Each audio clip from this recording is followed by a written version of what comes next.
بسم الله الرحمن الرحيم. السلام عليكم ورحمة الله وبركاته. تكملة رحلة البحث عن الأحجار العقيق أو الأحجار عموما اللي موجودة في مصر.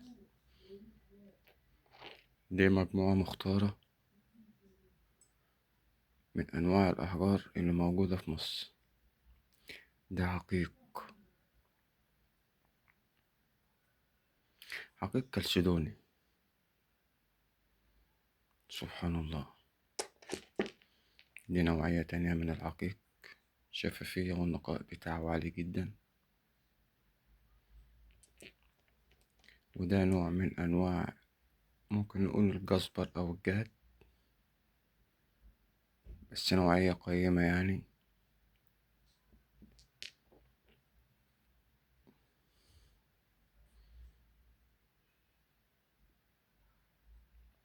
طبعا العيون وكل الحجر ما يكون فيه أشكال وبصمة تكون قيمته عالية. العيون اللي موجودة فيه طبعا كلها قبل الصقل.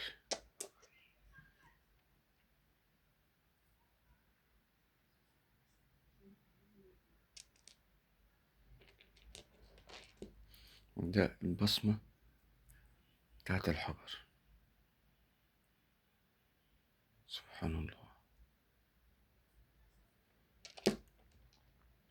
وده نوع تاني من اللي موجود، عقيق أحمر.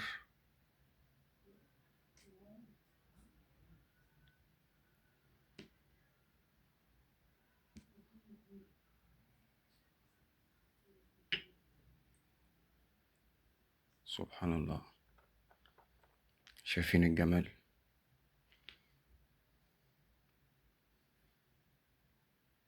لو بحثت أكتر هتلاقي